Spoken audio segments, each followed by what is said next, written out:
Welcome back to Earth Station Trek, a show where we trek from the early days on NBC to the future on Paramount Plus and everywhere in between. I'm Charles Kelso, and it's my privilege to introduce the Earth Station Trek crew: Keith Johnson, What's up, y'all? Alan Seiler, Greetings, fellow stargazers. and Veronica Dashel. Hi. And we're back. And, Hey! and this week we'll be talking about the recurring background characters on Star Trek. But first, Keith, do we have any This Week in Trek this week?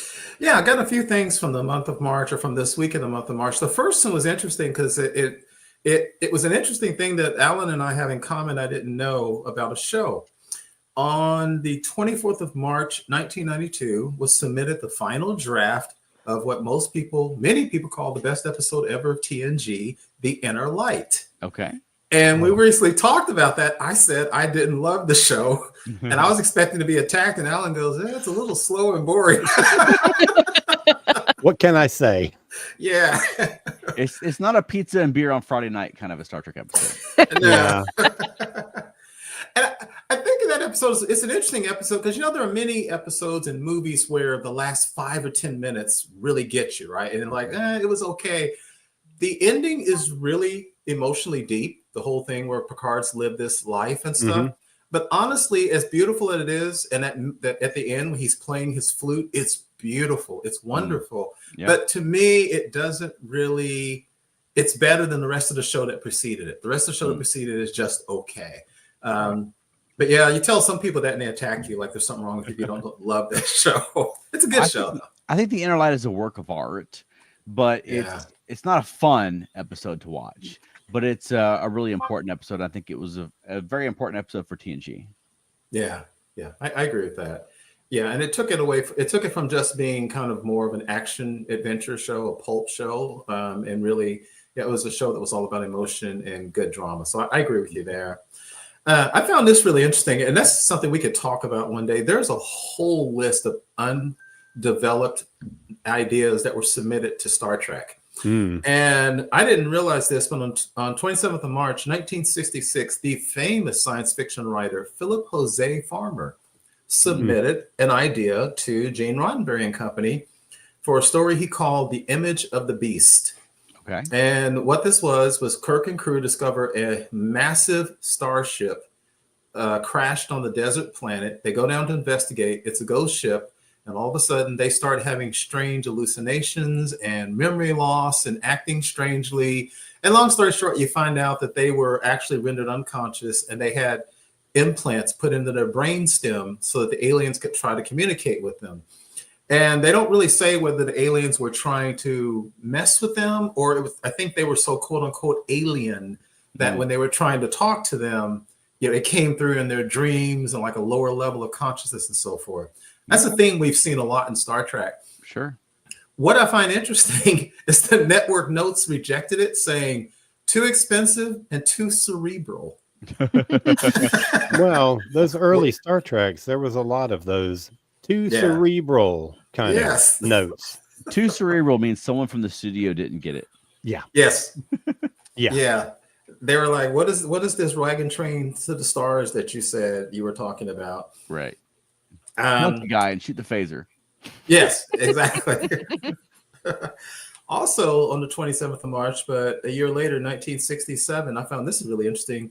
The City on the Edge of Forever finally wrapped and was ready and handed to the studio for airing. Why is that a big deal? 6 weeks of post-production on that episode. Wow. Yeah, in 1967, a month and a half. Yeah. And A lot. yeah, that's a ton for a TV show back then. Yeah, and City on the Edge of Forever is one it's a work of art, but it's also fun to watch. So I would give that the edge over The Inner Light. Yeah, right. I mean, that's a lot of post-production on a show like Manic, but it's surprising though because there's not a lot of opticals or anything in City. There isn't. That's very true. I guess maybe with the Guardian has some opticals to it. Yeah, but largely they're on the back lot. I mean, pretend they're in the Depression. Yeah, exactly. I was trying to think when he said that. What's the big production of this thing? Yeah, not really that much. I was thinking. I don't think any one of the sets is super complicated, but they did 3 different locations. They did the Enterprise itself in the first when they hit the time waves. Then they go to the planet of the Guardian with all the little columns falling over, and then the beautiful ring of the Guardian, which they built from scratch. And then they, again, like you said, Charles, they went to a back lot, but they still had to get that ready as well. So I guess all those different things but that's all pre-production. Yeah, that's not pre-production. post-production. That's a good point. I guess the other thing they did mention was the effects. Us now it seems primitive, but the effects were showing what was basically black and white movies inside the Guardian and inside of Spock's tricorder. That was a big deal back then too. And that was before the Guardian was a guy in a fedora. Oh God, don't remind me. Yeah, don't get him started. This one I just thought was funny. Also on the 27th of March, but 20 years later, 1989. I rarely say that I completely dislike Star Trek episodes. I think we've talked about that. The number out of hundreds and hundreds, the number that I truly despise is really small. This is one that I personally despise. 1989, the episode The Royale aired in TNG. Okay. I have never rewatched that, and I've been meaning to go back and do it because it was so boring and so bad the first time. But I really should give it a fair chance. Yeah. I don't mind the Royale. Most of the episodes that I despise were between 2001 and 2005. There's a Wow. And then that's funny. So you actually dislike Enterprise more than the Royale. That is funny. Yes. At least the Royale is shorter. Good point. Yeah, this is true. And the last one, in 1966 to 28th of March, a final draft was submitted to an episode that became another classic. What Are Little Girls Made Of? Oh, I love that. From the original series. Yeah, great episode. Yeah. That has, for those who are old enough to remember, that has playing Ruck Lurch from the Addams Family. Gosh, what's the name of the actress who played Andrea? I'm blanking. Is it Walker? Sherry Jackson. Sherry Jackson. You can't go like 2 days on Star Trek Facebook groups without a picture of her showing up as like one of the most beautiful women in Star Trek. And of course, William Tice, right? I have never seen anyone post a picture of her on any of the Star Trek groups that I'm really? part of. Okay. We have different algorithms. Yeah. That's a good point. But I'm just saying we have different algorithms. And then nothing else, that outfit of hers shows up. But so many outfits from the original series show up as kind of daring because she was supposed to be in a little miner's outfit, but it was a very interesting thing. It's a great episode. And of course, we've got Roger Corby coming up in Strange New Worlds, evidently, too. Yeah, he's supposed to appear this year. So I'm looking forward to that. Roger Corby in this new season. Me too. That's This Week in Trek History. Awesome. Well, do you want to grab some comments, Alan, before we get have a lot of comments? Yeah, absolutely. We have a viewer called Vulcan Science Directorate. Don't know who you are, but we're so glad that you're watching. And welcome. This person says, looking forward to our topic tonight. Hope you talk about Garrick. Like we're not going to talk about Garrick. Come on. Any opportunity to talk about Garrick. So when they first brought up this episode, I was thinking background characters, not reoccurring characters. So Garrick was like, obviously he's not a background character. So in my brain, he wasn't included, but now he is. So I'm very excited. VSD also says, and all of Jeffrey Combs' characters. Yes. Matt says hi, Matt Thwetman, our good buddy. And about Inner Light says, I wasn't fond of that, but getting older and more sentimental, I've grown to love it. And Vulcan Science Directorate agrees that it's great the first time. And there's a lot of episodes that the first time you see it, it's an experience that you cannot recreate. The more you watch it, and you miss that first time. Blink in Doctor Who is one of those. You can't ever have that experience again. Oh yeah. Matt Sweatman says, hang on. I like the Royale. Brent Spiner looked like he was having a blast on that one. Dude. And Elaine loved the Royale because it was stupid fun. Keyword stupid. I agree with you, Elaine. It was stupid. And Vulcan Science Directorate has revealed their identity. Erica Laurie. Okay. Erica, Welcome. thank you so Erica. much for joining us. Hi, It's a Erica. pleasure. Glad to have you aboard. And that's the comments so far. Matt Sweatman said one quick thing that I was actually writing something about recently. Matt Sweatman said that the inner light gets better as he gets older. And that's one of the things I've noticed about Star Trek. So many shows have much more meaning to me as I get older, such as The Empath, Is There in Truth No Beauty, Requiem for Methuselah. The inner light hasn't changed for me. I guess the end message is, but I understand what Matt's saying about things get different. The inner light isn't 50 or 60 years old yet for you. Yeah. True. Getting there. Get there. It'll What's interesting though is that Matt commented the inner light is better as you get older, and Yeah. then Erica commented that it's great the first time. Yeah. Yes. It's interesting how we all have different perceptions of these episodes. I know. Yes. I agree. I think that's such an interesting thing. That's what I love about fandom. Yes. All same these here. different perspectives on the same things. Yeah. Mhm. All right. So this week we were talking about the recurring background characters on Star Trek, and Keith, you suggested this topic. So do you want to cue it up? Yeah, I just think it's so funny. We've had so many series of Star Trek, and sometimes I've made the comment that the original series is still better than anything that's come after it in certain ways. Right. And I was on a Facebook group, and people were talking about the fact that Mr. Leslie died and then came back in the original series. And then I just thought about the fact that he was always there, kind of in the background. He was here, he was there. Then you have some shows like Deep Space Nine where you have certain characters that are in the background we're going to talk about. And it's just really interesting because I was looking at, they talked about the third season of the original series and how because of budget cuts, the corridors look almost empty. And then I go back and I looked at a lot of episodes from the first season and the corridors are always busy. And it's just amazing how so many of the background characters, security and all this other stuff, and then the rec room and stuff, it made the show feel more quote unquote real in some ways than some of the other shows. And I think a lot of times background characters, they actually serve to give you a sense of realism that you don't even think about until they're gone. Right. And so I just was thinking about how has that changed and what are some of the background characters that we always remember and think about even if we didn't pay attention to them really. Yeah, I think you're right. I think it does add a lot to the show when you see the same faces, even if they don't have a line of dialogue. Just the fact that the same security guards, the same people manning the bridge stations, things like that, it just makes it feel more like it's a real starship. Like there are people who are living on this ship, not just whatever random group of people they cast this week to be the backgrounds of the scenes. But I think when you recognize folks, it really does make it makes the show more immersive. And it allows actors that are not the main cast to come to smaller conventions and tell all the stories about the main cast because they were there every day. Yeah. So that's true. That's a great benefit of background characters. That's a very good point, Veronica, because I listened to the Delta Flyers, the podcast from Garrett Wong and Robert Duncan McNeil.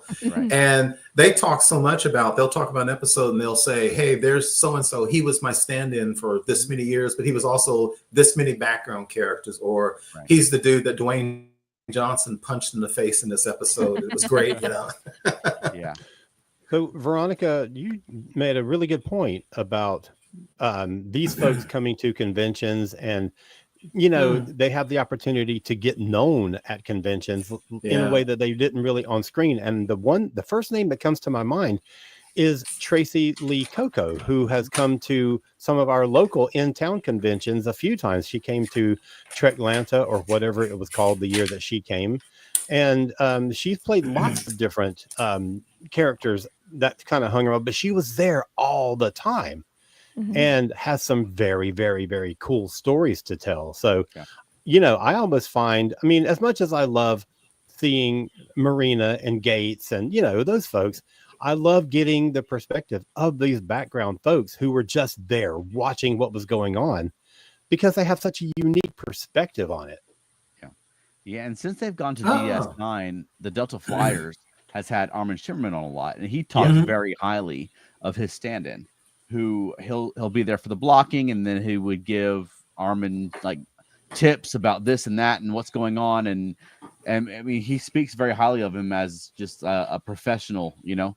And you're right, Tracy Lee Coco is, I mean, she's someone, once you see her face and you see screen caps of her in Star Trek, you know her. And we were able to see her at Treklanta when she was here. But yeah, it's folks like that who are on set day in, day out, getting the job done. And oftentimes, like, the principals will be off in their trailer for hours as they're setting up the lights and they're setting up this and that. And they're doing blocking and things like that. And you'll have the stand-ins and the background characters who are on set this whole time, and they have really interesting perspectives about the show. Yeah, it's funny. I didn't to what you guys are saying, I didn't recognize the name Tracy Lee Coco, even though I know we've talked about her before. And then I looked her up, and one of the things they show her is she's at Ops on the bridge. Yeah.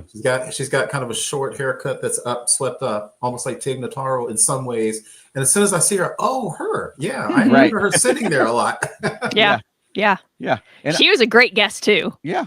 She was amazing. And oftentimes it's like, you know, Data will get up from his station to go on an away mission. Yes. And then someone else will come up and take his seat. And it's that person. And it's interesting to hear their perspectives on Star Trek. That's one of the things that I always loved. You saw it a lot on in, and one of the things that I loved is that changing of position. Like when somebody's called away and does something, the person that replaces them at that station knows that's their job. They don't have to be told, hey, you come over here and sub for Data at the station, because when they see Data get up, that's my cue. I go and take that station because that's my assignment. And I thought that was really, really cool. I thought that was probably pretty accurate as far as the way a paramilitary ship would work. Yeah. It would have been great on TNG to see a whole episode that was just about those people. Because, I mean, as soon as you take that spot, like, you're Data. Like, that's your job. Yes. You know, like, Data's off the ship. Like, it's my job to man the op stations and figure things out. You know, if there's a strange, like, temporal nexus that appears, it's my job to scan it and tell the commanding officer what to do, you know? Yes. I would love to have seen, you know, any episode at all where one of the other I mean, because not everything happens when your main cast is on shift, because they do play poker sometimes. And, you know, although why they always play poker in their uniforms, I don't know. But there's at least 3 shifts, 3 8-hour shifts. And DS in later TNG, they went to 4 shifts, right? Because there was a Delta. Yeah. And if Jellicoe comes on board, the extra shift. Yes. My God. He wanted it now. But stuff happens around the clock. It's not like, you know, there's a meteor or a villain and they're like, wait a minute, we can't strike yet because the main cast isn't on the bridge. You know, I would love to have seen some episodes where some of those other shifts got some screen time. Yeah, absolutely. Well, let's take a moment to get a few comments, because there's some good ones in there. Okay. Our friend Vulcan Science Directorate suggests Morn. Yeah. And that Morn made such an impact on the show. Agreed. Matt says, not to be too pedantic, but are we talking recurring background characters or recurring characters such as Q and Loxana Troy? Who would be the focus when they came on? Well, apparently I had a complete misunderstanding of what our topic was supposed to be tonight. So the description is very misleading. All of the above. Yeah, I was thinking just background. I don't know how far we could talk about background, though. Just we can go. Yeah.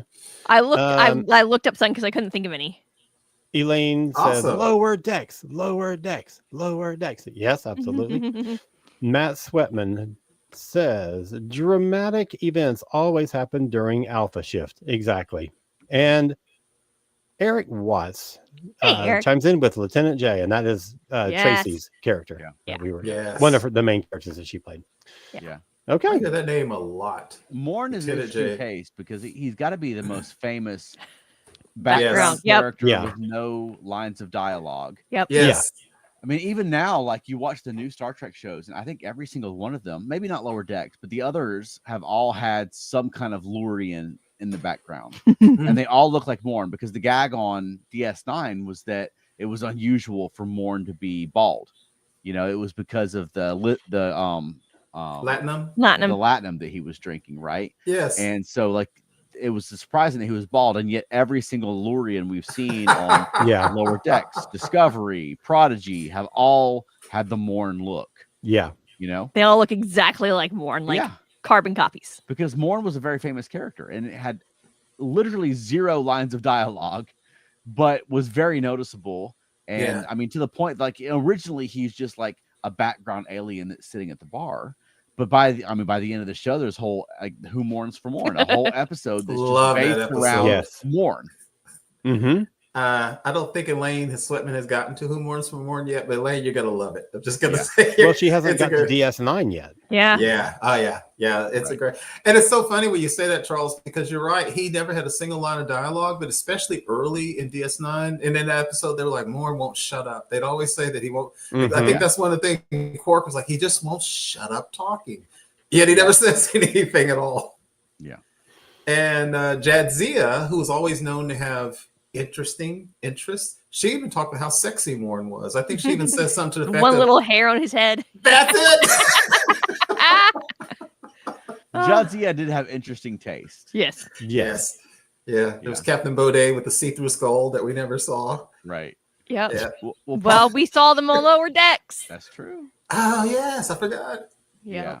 I mean, probably the first like recurring, regular, memorable background character was Mr. Leslie on Star Trek on the original series. Yes. And like you said, he died once and came back, but he was, he was noticeable and he was memorable. I mean, him and Mr. Kyle were probably the most memorable background characters from the original series. I loved Kyle. Yeah.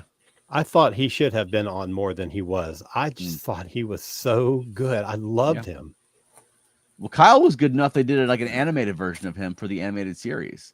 Like even by 1973, they saw Kyle as being important enough that like we need to animate this character. They gave him a big handlebar mustache, which he didn't have on the show. But they also brought him back for Wrath of Khan as John Winston, and then John Winston had appeared in at least one of the New Voyages fan films. I think it's great. I think it's great that someone who he was basically the transporter chief. But he, Star Trek fans noticed him and remember him. And at that time, you only had the original 79 episodes. So everyone who ever appeared on screen was very memorable, Yeah. Well, he was cool because, like you said, he was always familiar in Tomorrow is Yesterday, when the Enterprise goes back in time and inadvertently grabs Captain Christopher, the Air Force pilot. Kyle is the one in the transporter room. Remember when they beamed up the two guys from the base? One of the guys says something like, you do that all the time? And it was just a little comedic thing. And then the guy says he's hungry. And Kyle goes over and gets some chicken soup out of the wall thing. I guess their version. And it's just cool. And Kyle is just there because he's always there. And then, of course, Kyle famously is the poor sucker who was running the transporter in Mirror, Mirror when Spock gets mad at him and demands his agonizer, which is one of the greatest scenes ever. I think you mentioned him a minute ago, but I will say one of my favorite characters from those early Star Trek episodes is Kevin Riley. I love that guy. Oh gosh, yeah. And he only appeared twice. Only twice, I know. Very he memorable. Makes such an impact. Yeah, both times. Yeah, I would love to see more of him too. Kathleen. That worked because at one point, remember when he said he was going to do it one more time? It was so relatable when Shatner as Kirk goes, please, not again. Because he just kept singing on and on and on. And then Uhura snaps at him like, don't you think I would shut him up? But yeah, it's funny, Charles, you mentioned about Kyle coming back and even in the movies, because I remember in the theater when I saw Wrath of Khan, and just the fact that he was there. I mean, everybody in the audience was like, yay, Kyle. And he didn't have much to do, but it was that ongoing theme. There's Kyle again. And he was Commander Kyle, and he was on the bridge now instead of down on the transporter. Yeah. Well, it just makes it feel like a universe. Yes. Like there's people who occupy this universe. It's not just this week's extras who are manning the consoles. You have the expectation you go to the transporter room and Chief Kyle will be there. Right. Right. But seeing him come back for movies and seeing a progression in rank just makes it feel like he was a real character the whole time, with that his life has had a progression and that his career has moved forward. And it's just little touches like that that add dimension to the show. Yeah, and they continued it on the Next Generation because you had a character on Next Gen who, from the first episode, was like just the guy who's at ops, right? Yep. And then he becomes the transporter chief, and they give him a little bit more and a little bit more, and he got married on the show. And then for DS9, they made him a regular, and he became one of the best characters in Star Trek, the most important man in the universe. Right. But, I mean, Chief O'Brien started off as just that guy, like at the console. Yeah. But he's a great example that you can elevate them to becoming, a regular cast member on the show. And I don't know of another character that springs to mind that started off as just the background character and became a regular recurring like main cast member on Star Trek to the point that they're, I mean, one of like the great Star Trek characters. Ducat? Yeah.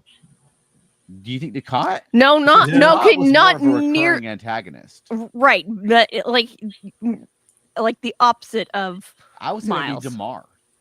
No, that's what I meant. It was Damar, not Yeah, Ducat. because Damar was originally Damar. like Yes, that's what I meant. the henchman. I don't know why I said Ducat. I meant Damar. That's who I was thinking. Even Damar never became like a cast member. Right. No. I love that term. He's the henchman.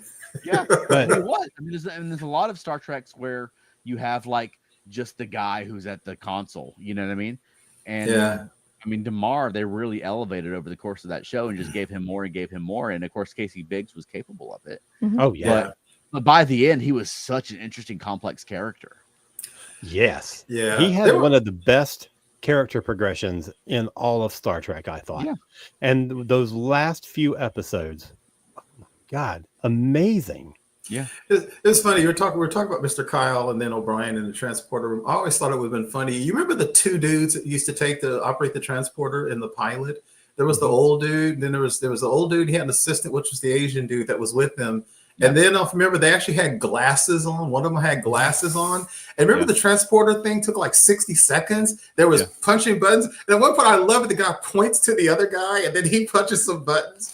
It would have been great if it took that long to beam down all the time. If they were always standing there waiting. I think it should though. Like if you're beaming, I mean, this is off topic, but if you're beaming me down, like take your time. Like the transporters get so much faster. They're like flash, flash, flash, flash, flash. Like no. Scan me, get all my molecules, make sure I arrive. I don't mind if you take 60 seconds. Right. Well, we're almost to the half-hour point. We can take a moment to do a promo or two, and sort of advertise what we got going on, and then when we come back, we'll get back to this topic because there's more that we want to talk about. Yeah, Veronica's got a lot of them. Yeah. Okay, here we go. Welcome to Stellarfest, where we're celebrating the worlds you love, from Star Wars to Star Trek, Doctor Who, and beyond. Dive into an immersive weekend of cosplay, panels covering your favorite sci-fi fandoms, RPGs, themed activities, and out-of-this-world merchandise. Don't miss your chance to connect with fellow fans and celebrate the universe's greatest sagas. Get your tickets now at stellarfest.org.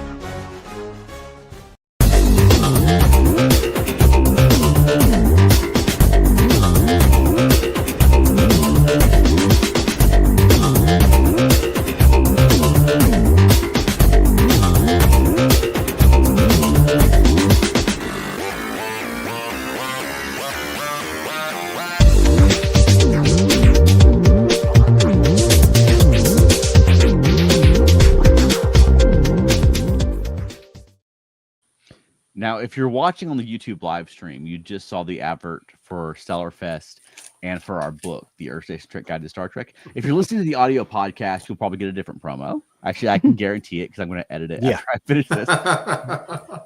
And now the official launch of our book is going to be at Stellarfest, April 5th, which is also Veronica's birthday. Yes. I have to say that. And first contact day. To say that. But it's actually available in the wild now. You can buy it on Amazon. So if you go to Amazon and search for the Earth Station Trek Guide to Star Trek, you can get our book now, and you might have read it. Now, bring it to Stellarfest. We'll sign it for you. But if you're not going to make it to Stellarfest, you can go ahead and buy that book. And it was sort of the pre-release sort of available at the Indie Book Fest. Was it the Indie Book Fair is what it's called? Yes, the Georgia Indie Book Fair. Right, in Atlanta or in Marietta, which we got our copies there, and I know at least a few other people got their copies as well because I signed a few. But That's right. Buy the book. I'm so thrilled that this exists. It's so good. After my entire life of reading books about Star Trek, the fact that I'm in one is delightful. Yes. And like I grew up loving, like I used to go to the used bookstores and buy like the Best of Trek. You guys remember that series of books, Best of Trek? It came from absolutely the magazine for fans, and it was a series of essays of fan opinions and theories and things about Star Trek. And this reminds me of that, the way it's set up. So I love that this is available. So check it out on Amazon. I just wanted to throw that out there. Yeah, absolutely. And again, if you come to Stellarfest and you get a copy there or bring one that you've already bought, the four of us will sign it, but also the cover artist, Mark Maddox, is at the con, so he will sign it as well. Yeah. And he would be thrilled because he did this cover art for me like 6 or 7 years ago. He is thrilled that this is finally getting used and it's finally going to be out in the world, and he will get to sign copies with his artwork. I mean, not that he needs to sign more because he's done artwork for every publication you can imagine. And it's great cover art. I mean, it's cover art you'd expect. Yeah, you'd expect to see on one of the Alan Dean Foster novelizations. Yeah, or the Blish novelizations. The Blish novels, yes. Yeah, it has that kind of look, which is delightful. It does. It is really good. Well, getting back to the topic, do you want to get some comments first to catch us up on that? Our friend Elaine says O'Brien went through not Elaine. so much. Huh? Hold on. No, her name's hold on. Erica. I mean Erica. Dang it. Sorry. I did not mean to do that. Anyway, so Erica says O'Brien went through so much trauma in DS9. That's true. And also says that Nog had the best character growth of all time. Indeed. And the real Elaine says Stellar Fest, Stellar Fest, Stellar Fest. And Matt Sweatman chimes in with dozens of DS9 characters had amazing character development. Yes, true. And I feel like, I mean, we've talked about this so many times, but the supporting cast was treated as well, as equally as the main cast was on DS9. Yeah. They were treated better than some main cast on some other shows. True. Not pointing any fingers at Mayweather, but. And Nog is a good example of that because he started off, I mean, he was a main character's brother's son, right? And like a friend to one of the main character's sons. So I guess Jake was also a main character, but they gave Nog so much growth over the course of that show. Yeah. Which, I mean, from watching the first episode, you would never have guessed that character would go through the arc that he went through. But I mean, I think when we talked about Nog on the show years back, and I mean, I don't think it was super like controversial, but I said that he's the best recurring character on a sci-fi show in history because the level of growth that he went through on that show as a recurring, not a main cast member, is unparalleled. I mean, there may be some Babylon 5 characters that went through something similar, but not to the level of Nog. Nog, I think went further than you would ever expect. Yeah. I mean, just that scene where he and Cisco have that little confrontation is so key. And I don't think even in a show as well written and well developed as Babylon 5, I cannot think of a scene quite like that. Yeah.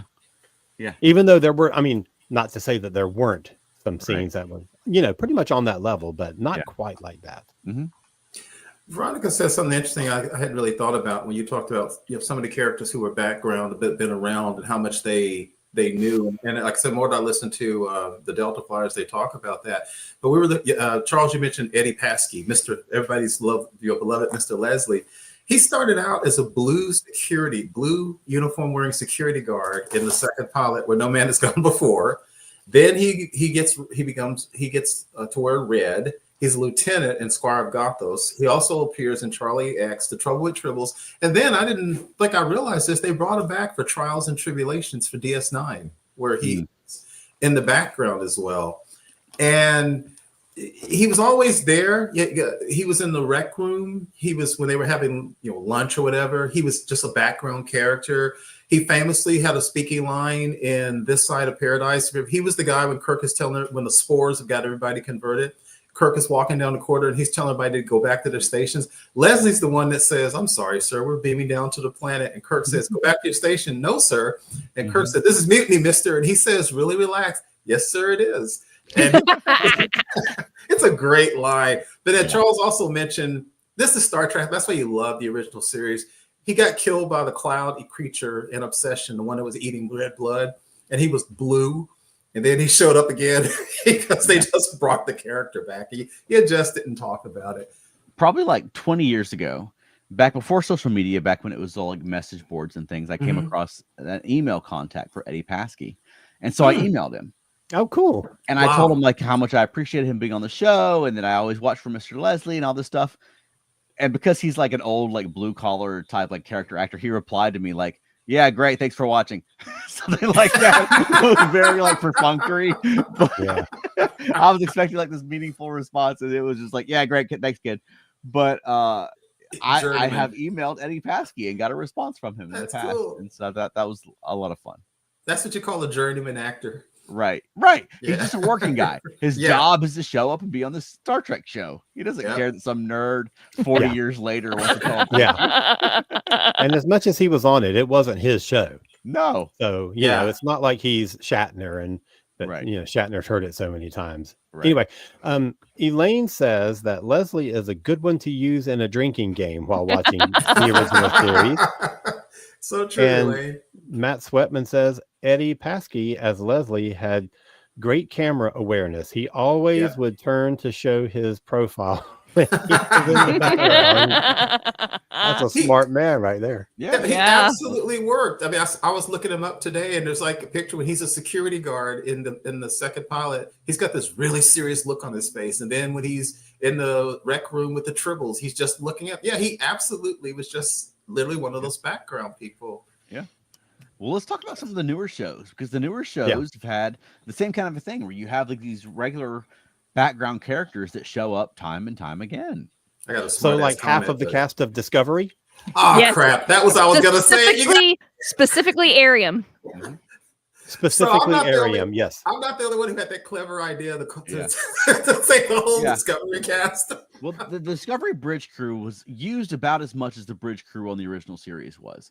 Where like on the original series, like if Sulu wasn't there, there'd be some other guy in his spot, and they didn't bother to explain why. At least on Discovery, they explained why. But you're right. I think Arium is a really good example because she was really just like the robot girl in the background. Yes. Yes. They never explained and never had any development until when she died, and they had until the final episode. They had like a Spock level funeral for her. Right. But then I loved it in season 5 when they circled back around to Arium when they did the time travel episode. Strange. And they gave her a little bit more because I think they realized that like a lot of fans were like, we wanted more of that. So they took the opportunity to do it. Mm-hmm. Yes. Now, I do want to keep on this topic, but I have a very, very important comment from the Vulcan Science Directorate. And she says, Moogie. She was a great recurring character. Yeah. Yes, absolutely. Yeah. So yes, there was a number of people on this, and I'm not even talking about the obvious ones like Owo and Detmer and none of those. I'm thinking about like, especially in the first couple of seasons, there were a number of folks in weird alien heads that I'm blanking on his name. With the big eyes, the big head. Linus. Yes. But I'm talking about people who never got featured in any way. They were just back there. Yeah. And, you don't even know what species they are because they never did anything with them. And I just think that was such an interesting move. Mm-hmm. Yeah, well, it fleshes out. I mean, it does. Reestablishes that Star Trek and the Federation is multicultural. Yes. Like the fact that you've got background characters that have big, strange heads and things like that. They're not just all people from Earth.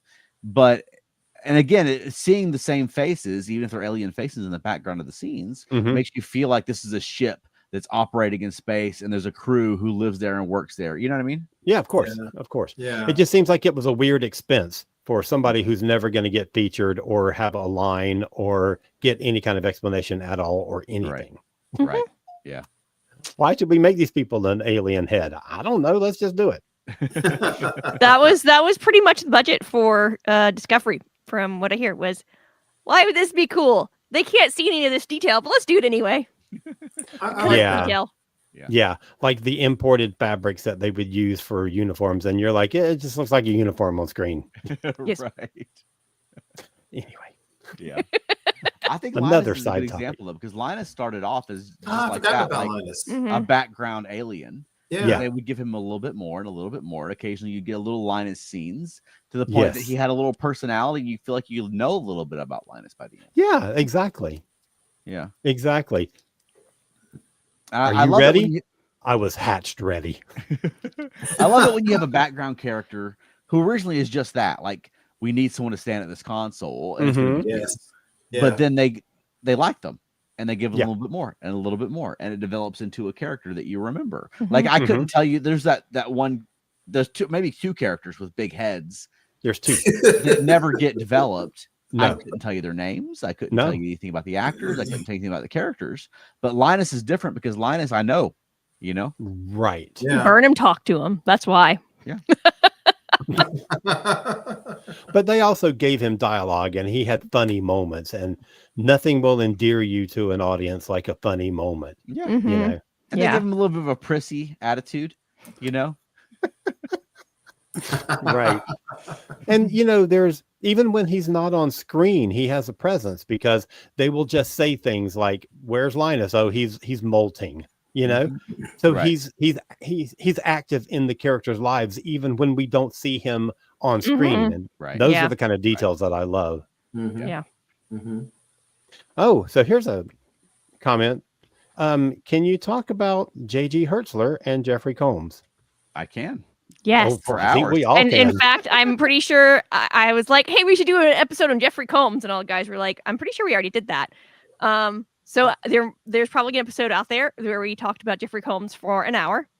I don't know if we talked about J.G. Hertzler for an hour, but don't I'm think sure we I have. feel like we have. Yeah. We've mentioned him many times, but I don't Yeah. think they've ever done an episode about him. No. Have we done the We should do that, like about Gowron and Martok. That would be Yep. an awesome episode. Have we done a Jeffrey Combs for sure? I don't feel like remember. we have, but I also don't remember. I don't remember doing It's one of one. those things that you can't imagine we haven't done it. So Right? we may not have, just because we always That thought we seems like did. us thing to do. Yes. I don't remember having done one.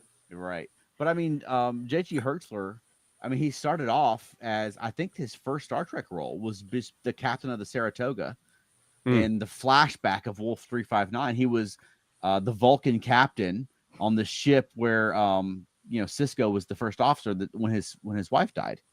And you sort of forget that because he's so well known as Martok now. Right. Yeah.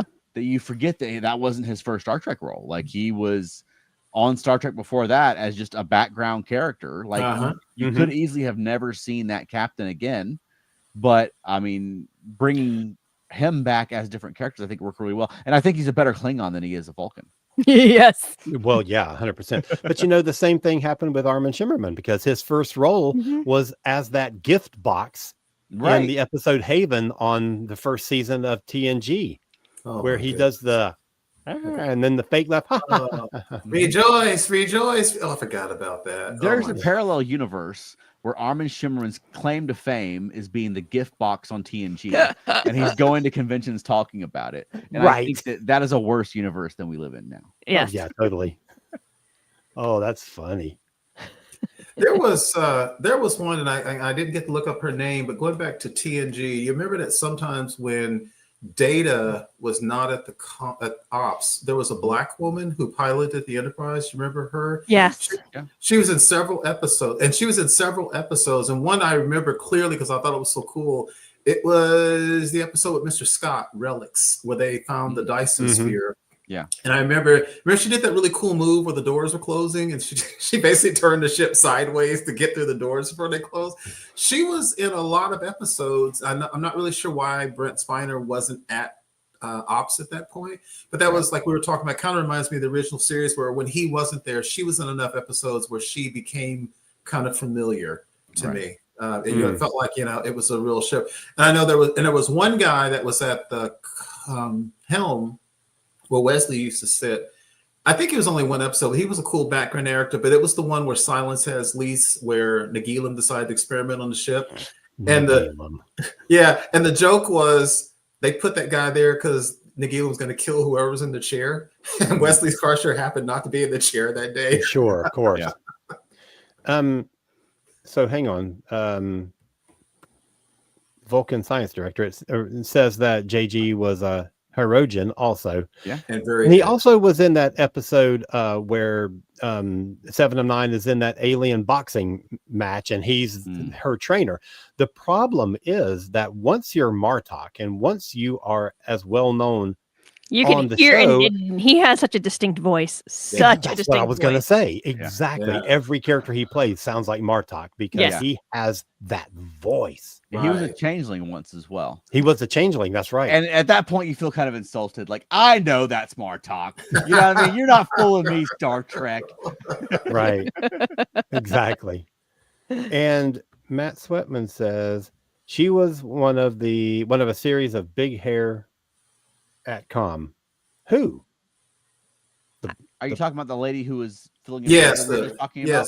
I think that's when that came in. Yes. Yeah, I mean, there's a lot of big hair on. Like, she had that was the black lady that was at the Com. Yeah, she had that late 80s, early 90s hair, and I guess if you want to talk about does somebody yell Lower Decks when you talk about background characters? Is Lower Decks not just populated with background characters? Oh yeah. Yeah, there's actually a Lower Decks character that I wanted to mention, which is Levy. The conspiracy theorist guy, because I thought he was a really fun, like, just background character who would pop up in little scenes, and say things like Wolf 359 was an inside job, right? Things like that. But then they gave him that great episode in Caves when he had the flashback with Boimler and the Vendorians were there, and he was right about the Vendorians, and like his conspiracy theories were finally right, and I thought that really did a lot to flesh out his character. But it's just funny to think that there are people like that in Star Trek. That, I mean, for one, Wolf 359 was an inside job. Like Captain Picard was a Starfleet officer. They used his information.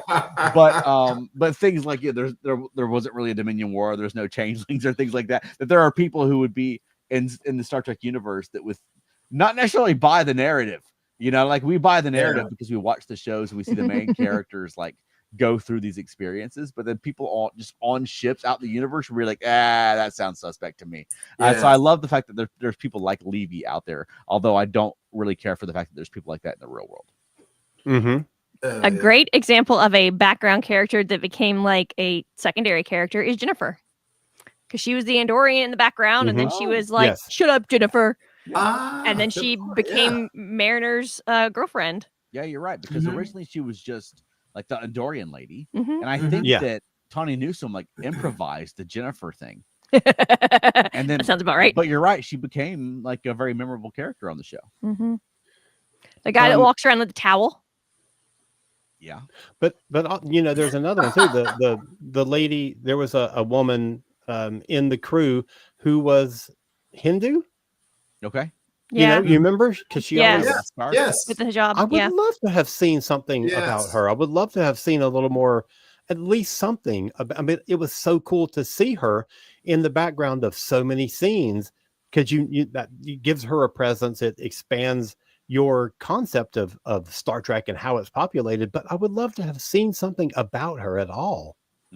Yeah, and it's funny how thin the line is from background character to recurring character to main cast member. Like we've seen characters like make the transition from one to the other, and it's interesting the ones that they're I guess will probably really grab the writers or the producers that they want to give a little more to. So there's one that went backwards.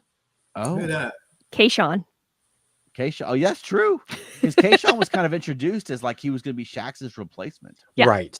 Yeah. Like going into season 2, Shax had died, and I thought Kayshawn was going to be like the new Shax. But you're right, he really became like he became a secondary character. Like even after that first episode, he was still a secondary character. He wasn't one of the main characters, even among the bridge crew. And then he was like a background character. Whenever Shax was around, he was just there, and he almost never had lines, but he was there. Yeah, that's a great call. Elaine Sweatman brings up somebody that I wish I had thought of.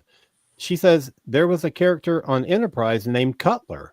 I really liked her and wish she could have been in more episodes, but I know she passed away in 2003. Oh. I loved Cutler. She was What great. a fantastic character. And she was in 2 episodes. And there was plans for her to do more, but she passed away very young. Yeah. But man, the first episode she was in was Dear Doctor. And Mhm. I think that's the one. And she was just fantastic in that episode. Yeah. And there's another one that makes me think of from Next Gen, who was also in 2 episodes and I thought was going to be recurring and then wasn't beyond that. And that's Sonia Gomez. Yeah. I loved her. That Yeah. she had that little quirk in her personality where she would talk to the technology and she would say thank you and she would apologize if she bumped into something or whatever. And I thought that was such a sweet quality. And then luckily we got her again in Lower Decks, which was really, really cool. But I would love to have seen her on just a recurring character on Geordie's staff. Yeah. You know, I thought she was wonderful. Yeah. Going back to Cutler, I also really like Cutler, and I don't like Enterprise. But I mean, back when you were watching Enterprise, like anyone who was a good actor and a likable character really stood out. But it was a big Zing! fandom when she passed away because it was tragic. Because I mean, everyone was sort of waiting for her to like blow up on Star Trek, and then unfortunately, I mean, that obviously for her family, it's a big tragedy that she passed away at such a young age. But for the fandom too, like we had great expectations for that character, and it was a big loss when she passed. I remember when that happened. But Sonia Gomez as well, like she was a character that, I mean, she could have been like a Barclay, like she could have been. Yeah, I mean, I don't know that she would have been in every episode, but she could have had like, you know, you could have had the Sonia Gomez episode every year where she's prominent. And, you know, like TNG did that where like you'd have the episode where this story comes back this year, you know, and you sort of wait for it. I love that they finally did bring her back as a captain in Lower Decks, but I would have loved to have seen her more on Next Gen.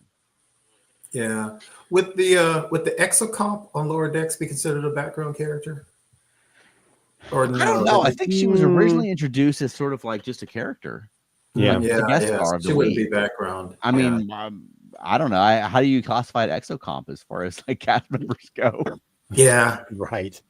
Yeah. But Lower Decks had so many background characters. That was their thing. They were always, you know, throwing out aliens that we had seen before and they just have them in the background. Or like, was it Lundy, the bartender, and things like that would pop up from time to time? Yeah. Okay. Erica says also Cisco's wife, Jennifer. She started out dead and then got to play in the Mirror Universe. Yeah. Well, I'm not a big fan of the Mirror Universe, but I thought that was a really good use of it. Yeah. Because I mean, I promise you, like if my dad turned up from the Mirror Universe and he's been passed away for about 4 years now, like he could sucker me into a lot of things, Mirror Universe dad, because like you know, it's seeing someone that you love. I mean, for that, like the impactful thing was really for Jake that his mom came back and she died when he was so young, but also for Ben having to deal with, you know, his dead wife coming back. I thought that was a really good use of the Mirror Universe. And then Erica corrects me by saying that Cutler was in the Enterprise episode Strange New World before Dear Doctor, and I was thinking of it the opposite way around. I thought that Dear Doctor was her first one, and that but it's been a while since I've watched Enterprise, so I'll give myself an out on that one. Elaine Sweatman says also big shout out to Matt and who? Oh, the Cetacean Ops. Oh yeah, the Belugas. Heck yes, favorite characters on the show. And that's saying something because there's a lot of great characters. And then Matt Sweatman says, I always enjoyed it when we saw Mott on TNG. Yes, exactly. That's true. Yeah, he would show up sometimes to give color to the thing. Literally. Blue. Yeah. Color was always blue. Yeah. But it was also funny though, because the barber was bald. And from a famously like bald species. I can only think of one Bolian that had hair on Star Trek. Oh, I didn't think about that. Yeah. So that was a good gag. And and Alan, no one blamed you for not watching Enterprise. Hey. Stop. Never ending. Before we run out of time, I'm going to run back to the original series real quick, because these are two things real quickly that make me realize that in some ways the original series was never replaced. For background character, I have to give it to all of security in the original series. Okay. because that show and that show alone had a security presence that was noticeable. All other shows after that, security was not like that. In the Next Generation, for the first season or two, remember there used to be 2 security guards based on the bridge, and after that they just faded away. In the original series, what I loved was every time they would alert, there would be security guards. And remember, they would do things like when they would hit the Romans, when it would go alert, the security guards in the original series, they would actually stand up a little straighter and they would step forward just very slightly. Yeah. You know, there was a security guard that grabbed Commodore Decker when, you know, when Spock was like, get off the bridge, that kind of stuff. They were everywhere. Yeah. You do things like they'd go to general quarters and a security guard, like in the background, would just come into the turbo lift door and stand by the bridge door. You know, like I'm just taking my post. Like we're at alert. I'm guarding this door. You know, Right. I love that. Right. And then, but across Star Trek, I just love security guards. I made a little reference to them in our book, actually. But I love the lone security guard who waiting around the corner, like there's an enemy. I'm gonna jump out. I'm gonna be the guy to get them. And I love those guys because for one, they always die. You do, but they're doing their job. You know. Yes. Yeah, and there was so much more presence in the original series than anywhere after that. Maybe Enterprise. I don't know, Alan, if you think Enterprise might kind of rival them once they got the I call them the Space Marines. The Makos. The Makos, yeah. Maybe. Yeah. But after that, and I even remember in the original series, Mirror Mirror. Remember when Uhura Sulu was messing with Uhura? When Uhura was messing with Sulu, there were security guards and they were literally leaning against the door. They were just lounging. And then Kirk comes in and they stand up real straight. So I just miss the security guards because they made, and Alan called the show, called them a paramilitary organization. Security always reminded me it was a military. And the other one I would throw out is it's really broad. It's the crew of the Enterprise in the original series because the corridors were always packed in the first 2 episodes. You just walked down the hall and there were people. People were always, and you remember there was always like that. You remember there was always like that dude working on that doohickey on the wall? There's all jokes and memes about what is that thing? There's always like some guy with a mask on and there's a little piece of plastic they put on the wall. Yeah. In But Charlie you also have X, to wonder, where the hell were all those people going? Don't they have positions that they have to fill? Their job is to walk around the corridor. That's funny. But it was cool because it's a good point, Alan. But Charles made a good point. When they did general, I was a kid, I was like 6 watching Star Trek. Yeah. And when they would have an emergency and they would call general quarters, I didn't realize what that meant. You had to get to your duty station. Yes. Because remember one episode, was it the one with the salt vampire? Well, this one dude goes, "Hey, you from whatever deck." And then because somebody was in the wrong part of the ship. Yeah, you're not. I mean, because it was more like a military ship. Like you're not supposed to be on this deck at this alert station. Yeah. Like, what are you doing here? You know, they took it seriously. But I do want to point out too that there's a great YouTube channel, and I'm blanking on the title of it. And I can't look it up right now. But did the math, like taking the main characters out because the main characters are immortal. Like if you look at the colors of the uniforms of people who beam down to the planet, the red shirts are the safest people on Star Trek. They get a reputation because more red shirts beam down that they die, but you're more likely to live if you're a red shirt. The whole red shirt thing is a myth, and I think it's worth pointing out. And I'll have to post that video to our Facebook page, the Earth Station Trek Facebook page, because it's fascinating. Because so many of them die, they get a bad reputation, but actually, you're probably the safest if you're in a red shirt if you're not a main character. Wow, I want to see that.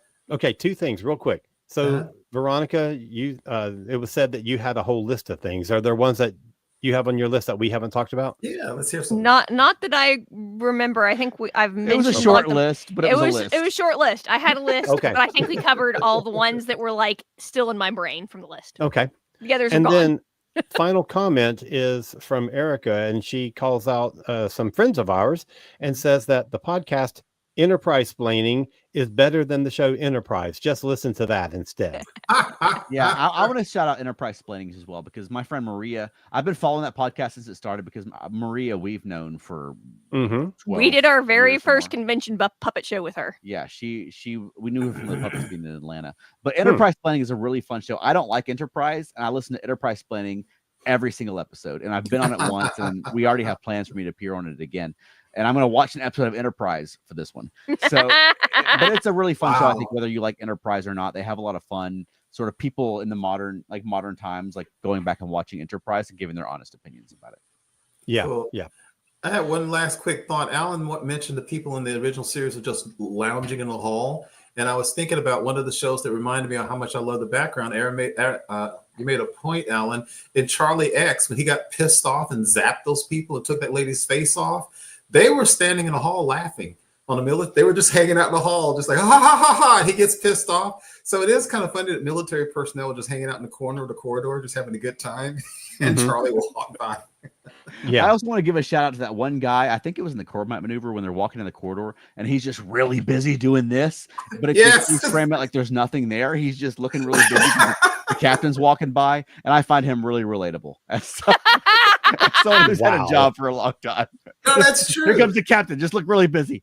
Yeah. Yeah, they mentioned sometimes in the series, some dude would just be coming out of a Jeffries tube. You don't even know what he's doing, but it looked like it's a busy ship with stuff going on. Right. Well, we're actually over time. We need to wrap this up. Whoa, there we are.